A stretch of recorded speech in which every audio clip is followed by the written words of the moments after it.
So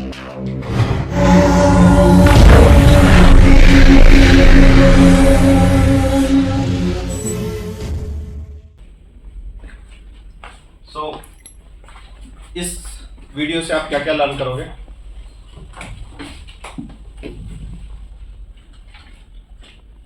What is difference between mass and weight? What is weight per ml? What is density?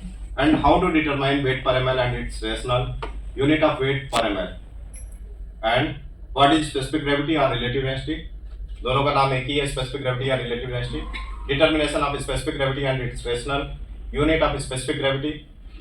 Or differences between weight per ml and specific gravity.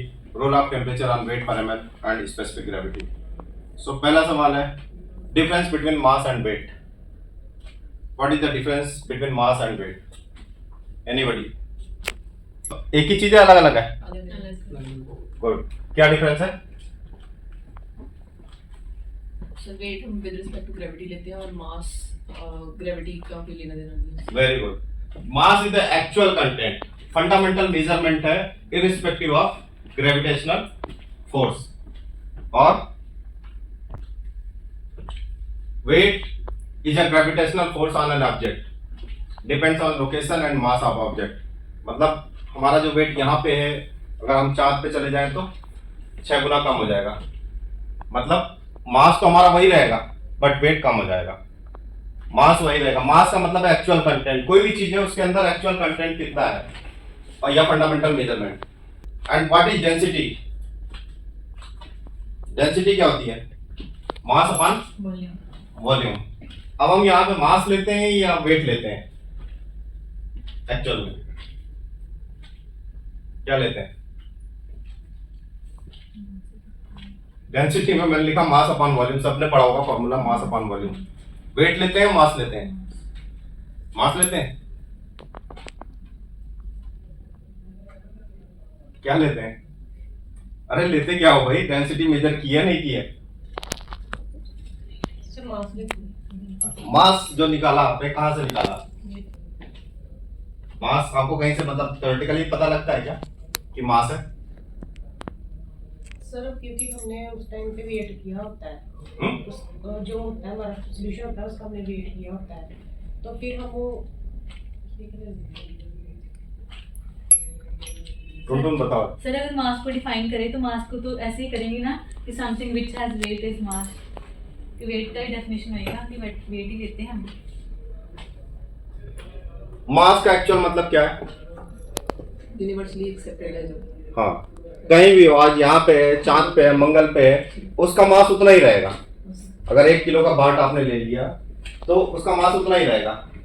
लेकिन अगर आप धरती पे आ जाओगे तो 1 kilo का वजन आपको महसूस होगा. चांद पे जाओगे तो उसका 1/6 महसूस होगा. इस तरीके से डिफरेंट प्लैनेट्स पे जो ग्रेविटेशनल फोर्स है उसके हिसाब से उसका वेट अलग अलग होगा. वेट फोर्स ही तो है. हाँ डेफिनेटली वेट फोर्स है. अगर आप उठाओगे किसी चीज को, कितना धरती खींच रही है और आप कितना फोर्स लगा के खींच रहे हो, उसको हटा रहे हो, डिस्प्लेस कर रहे हो, वो वेट है उसका. तो यहाँ पे हम क्या लेंगे? डेंसिटी में हम मास लेते हैं या वेट लेते हैं? लेते क्या है? सर मास ही लेंगे क्योंकि उसको डिफरेंट टेम्परेचर पे. बहुत अच्छी बात है. मास मैंने लिखा है मास, तो इसलिए मास लेंगे. अब ये बताओ मास कहां से मिलता है आपको? मास कैसे मेजर करते हो? उतने टेम्परेचर पे हमने देखा कि उस सब्सटेंस का वेट इतना है. वेट की बात कर रहे हो या मास की कर रहे हो? सर मास की कर रहे हो या वेट की कर रहे हो? जो उस टेम्परेचर पे हम देखेंगे ना उसको मास पे देखेंगे. अच्छा, अगर मैं बोलूं डेंसिटी डिफरेंट ग्रेविटेशनल इफेक्ट पे डेंसिटी डिफरेंट हो जाएगी या एक ही रहेगी? डेंसिटी सेम रहेगी. सेम रहेगी. सेम रहेगी.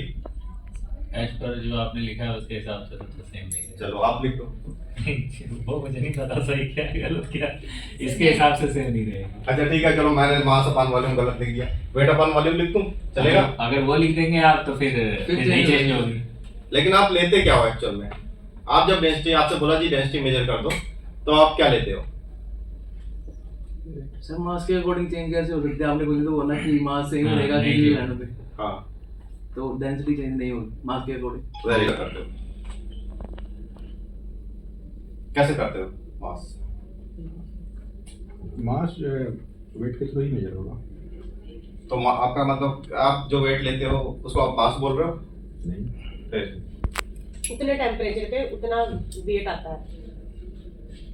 हाँ, जब हम बोले तो कंसिस्टेंसी हमें मिलती है। वेट एक कंसिस्टेंट वेट मास हो गया। कंसिस्टेंसी कब मिलेगी? देखो अभी मास अपॉन वॉल्यूम लिखा है हमने। मास तो हमारा फिक्स रहेगा, जब भी हम रखेंगे किसी भी चीज का मास फिक्स रहेगा। वॉल्यूम घट बढ़ सकता है उसका। जैसे 1 किलो पानी ले लो आप, उसको थोड़ा सा टेम्परेचर दो, मास कितना उसका? 1 किलो ही होगा। 1 kg होगा। अब अगर वॉल्यूम बढ़ा देंगे, हम टेम्परेचर दे देंगे मान लो उसको, तो 1 लीटर से वो हो सकता है 1000, चलो 1100 ml मान लेते हैं। आएगा नहीं आएगा?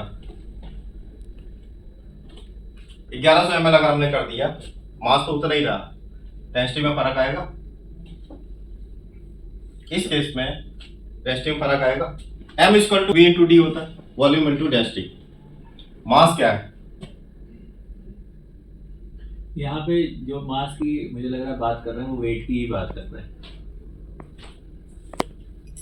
मास की बात वेट से हो रही है। मास का फॉर्मूला क्या है? मास का वॉल्यूम इंटू डेंसिटी। तो अगर आप 1100 ml कर देते हो, मान लो अगर 1100 ml 1 लीटर पानी लिया आपने, उसका टेम्परेचर बढ़ा दिया, जस्ट सपोज 1100 ml उसका वॉल्यूम हो गया, तो वॉल्यूम कितना हुआ? 1100 ml। डेंसिटी घट जाएगी, घटेगी, तो मास हमेशा कंसिस्टेंट रहेगा। तो मास और वेट में फर्क है। वेट ग्रेविटेशनल फोर्स कितना लग रहा है, और mass actual content. Actual content W equal to m into g. Very good. हाँ, W equal to m into g, mass into gravitational force, और मास का फॉर्मूला है वॉल्यूम इंटू डेंसिटी। तो दोनों ही कंप्लीटली डिफरेंट चीज है। ठीक है, हम क्या लेते हैं मेजरमेंट में? मास लेते हैं या वेट लेते हैं? मास लेते हैं। वेट पर ml निकालते हैं, वेट ही लिखा है उधर। हाँ? नहीं, अभी हमने सिर्फ डेंसिटी की बात की। नहीं, यहाँ डेंसिटी तो मास वाला हाँ, मास अपॉन वॉल्यूम आएगा। अब मास निकालना है किसी चीज का, तो उसका वॉल्यूम कितना है और उसकी डेंसिटी कितनी है, उससे हम मेजर करते हैं।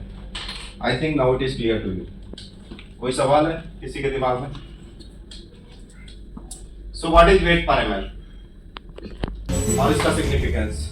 तो वीडियो को लाइक, शेयर और सब्सक्राइब कर दीजिएगा, और ऐसे कम से कम 5 फार्मा प्रोफेशनल्स को जरूर शेयर कीजिए जिन्हें इस वीडियो की जरूरत है। तो मिलते हैं अपनी अगली वीडियो में। Till then, good bye, thank you very much, जय हिंद।